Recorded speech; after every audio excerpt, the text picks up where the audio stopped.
오늘 하나님께서 우리에게 주신 말씀은 구약성경 신명기 2장 26절에서 37절까지 말씀입니다. 내가 그레데못 광야에서 헤스본 왕 시혼에게 사자를 보내어 평화의 말로 이르기를 나를 네 땅으로 통과하게 하라. 내가 큰 길로만 행하고 좌로나 우로나 치우치지 아니하리라. 너는 돈을 받고 양식을 팔아 내게 먹게 하고 돈을 받고 물을 주어 내가 마시게 하라. 나는 걸어서 지나갈 뿐인즉 세일에 거주하는 에서 자손과 아르에 거주하는 모압 사람들이 내게 행한 것 같이 하라. 내가 요단을 건너서 우리 하나님 여호와께서 우리에게 주시는 땅에 이르리라 하였으나 헤스본 왕 시혼이 우리가 통과하기를 허락하지 아니하였으니 이는 내 하나님 여호와께서 그를 너의 손에 넘기시려고 그의 성품을 완강하게 하셨고 그의 마음을 완고하게 하셨음이 오늘날과 같으니라.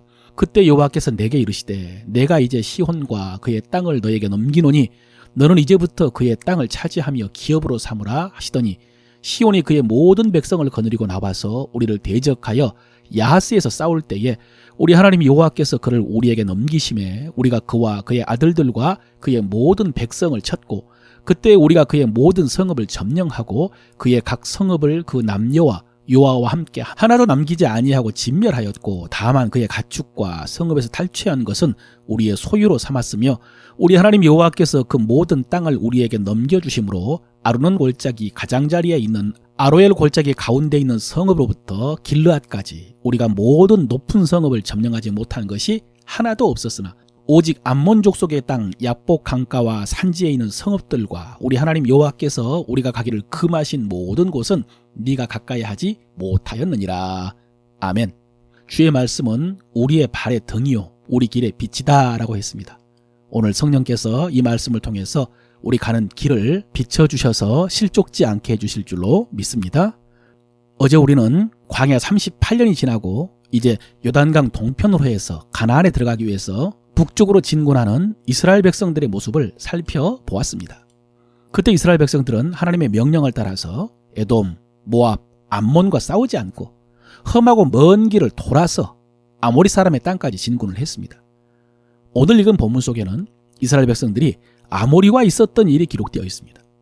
3장에는 바산과 있었던 일도 기록이 되어 있습니다. 여러분, 아모리와 바산은 요단 동편에 있는 나라 중에 가장 강력한 나라로 그들에게는 철병거가 있었고요. 40년 전 정탐꾼들이 가나안에서 보았다던 그 거인 족속이 살던 땅이었습니다. 그런데 결과적으로 오늘 이스라엘이 그들을 이깁니다. 물론 이스라엘이 아모리와 바산을 이긴 배후에는 역시 하나님의 손길이 있었습니다. 그러나 하나님의 역사는 사람의 판단과 또 손길을 통해서 이루어지기 때문에 우리는 이 부분을 살펴볼 필요가 있습니다. 오늘 본문에 보면 모세는 아모리 왕에게 사자를 보내가지고 그 땅을 통과하게 해달라라고 요청을 했습니다. 나를 너의 땅으로 통과하게 하라. 내가 큰 길로만 행하고 좌로나 우로나 치우치지 아니하리라. 너는 돈을 받고 양식을 팔아 내가 먹게 하고 돈을 받고 물을 주어 내가 마시게 하라 라고 평화의 요청을 했습니다. 그런데 아모리 왕 시온이 그 요청을 거절하고 오히려 모든 군대를 거느리고 이스라엘을 맞아 싸우러 나왔습니다. 여러분, 그 전에 에돔 왕도 모세의 요청을 거절하고 이렇게 군대를 거느리고 나왔을 때에 이스라엘은 싸우지 않고 돌아갔습니다. 그런데 이번에는 그들을 칼날로 쳐서 무찌르고 그 땅을 다 점령해버렸습니다. 그 이유는 하나님께서 에돔, 모압, 암몬과 달리 아모리 땅을 이스라엘 백성들에게 넘겨주었기 때문입니다. 그런데 여러분, 역사에는 만약이라는 가정이 없다고 하지만은 만약에 아모리 왕 시온이 이스라엘로 하여금 평화롭게 지나가게 했다면 어떻게 됐을까요? 왜 아모리 왕은 이스라엘 백성들이 그냥 지나가도록 허락하지 않고 싸우려고 했을까요?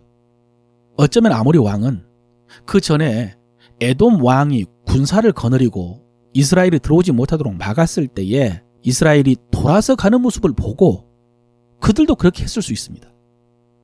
이스라엘이 에돔과 싸우지 않았기 때문에 우리와도 싸우지 않을 것이다 라고 생각을 하고 군대를 거느리고 나가서 막았을 수 있습니다. 그런데 여러분, 그런 이유라면 그 다음에 기록된 바산 왕 옥에 대한 태도를 설명할 수가 없습니다. 바산 왕 옥은 아모리가 이스라엘을 맞아서 싸우다가 멸망하는 모습을 지켜보았습니다. 그런데도 불구하고 바산 왕 옥도 군대를 거느리고 왔다가 역시 망했습니다. 아모리 왕과 바산 왕은 왜 이스라엘과 싸우려고 했을까요? 또 하나 유추할 수 있는 이유 원인은 교만 때문입니다. 여러분, 민수기에 보면은 예전에 아모리 왕 시혼이 모압 땅을 빼앗은 일이 기록이 되어 있습니다. 그때에 아모리가 모압에 대해서 얼마나 대단한 승리를 거두었던지 그때 시인이 지은 시가 성경에 길게 소개되어 있습니다. 헤스본에서 불이 나오며 시온의 성에서 화염이 나와서 모압의 아르를 삼키며 아르논의 높은 곳의 주인을 멸하였도다. 모압아, 네가 화를 당하였도다. 그모스의 백성들아, 내가 멸망하였도다.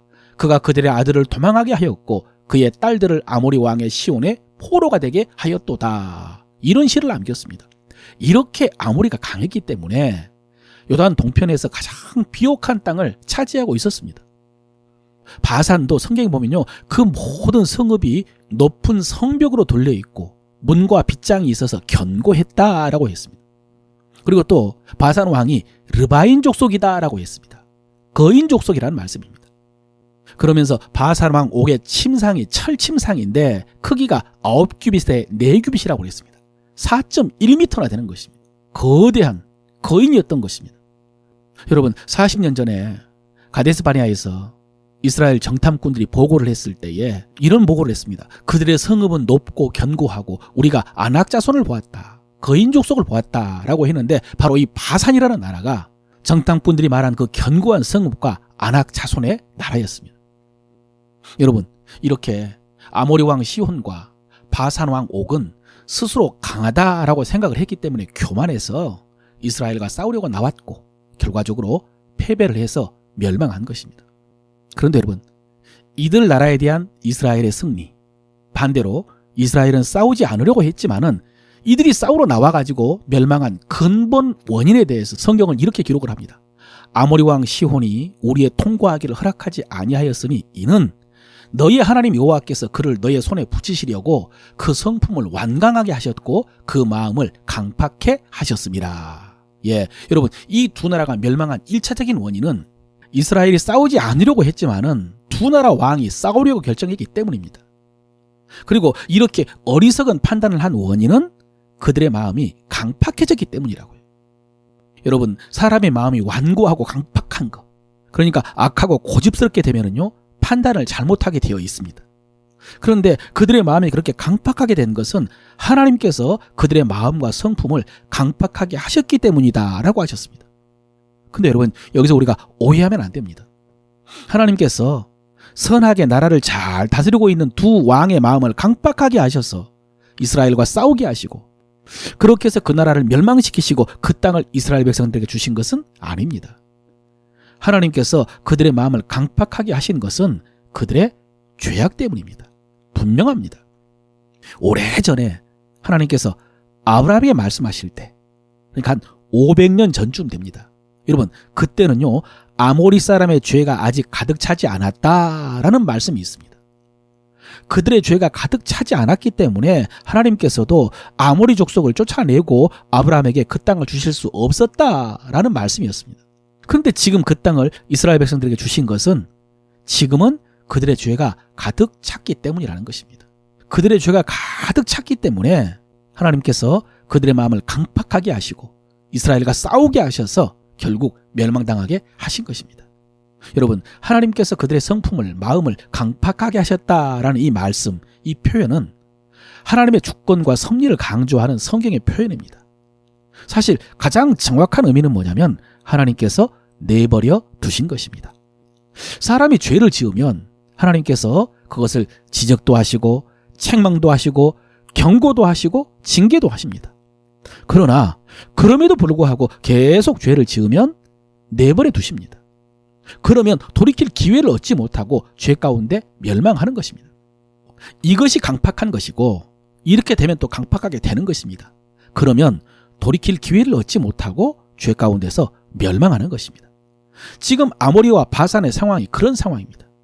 그들은 계속해서 죄를 지었고 그 죄가 쌓여서 넘치게 되었습니다. 그런 상태에서 이스라엘이 평화를 제안했을 때 그들의 마음이 교만하고 강팍해져 가지고 싸우려고 선택을 한 것이고 하나님께서 그대로 내버려 두신 것입니다. 그 결과 싸움에서 패하고 멸망 심판을 받은 것이죠.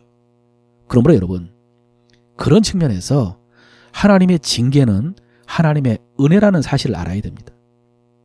하나님의 징계는 오히려 하나님의 은혜입니다. 물론 여러분, 징계를 받지 않으면 더 좋겠죠. 그러나 잘못을 했을 때 징계를 받음으로 고통을 당하고 그래서 두려워하고 겸손해진다면 그것은 우리가 죄악에서 돌이킬 수 있는 기회가 되기 때문에 하나님의 은혜라고 한 것입니다. 그런데 그런 징계를 받음에도 불구하고 돌이켜 회개하지 않으면 하나님께서 내버려 두실 것입니다. 그러면 반드시 어리석은 선택을 합니다. 생명과 사망의 길이 있는데 사망의 길을 선택하게 될 것입니다. 축복과 망하는 문이 있는데 망하는 문으로 들어갈 것입니다. 그러므로 사랑하는 성도 여러분, 가장 본질적으로요, 죄의 길을 가지 말고 의의 길을 가십시오. 죄의 길은 반드시 망하는 길입니다. 의의 길이 축복의 길입니다. 그리고 교만은 패망의 선봉이라는 말씀을 기억하십시오. 교만은 패망의 선봉입니다. 그리고 마음이 굳어지고 고집스럽게 되는 것은 그 패망이 임하기 직전의 상태입니다. 그때 선택을 하면은 멸망의 선택이 될 것입니다. 오늘 하나님께서 여러분에게 이 말씀을 통해서 은혜 주시길 바랍니다. 이 말씀을 통해서 여러분의 길을 죄에서 돌이켜 주시고 여러분의 마음을 겸손하고 부드럽게 해주시고 그래서 사망과 멸망의 길이 아니라 생명과 축복의 길로 행할 수 있도록 해주시기를 바랍니다.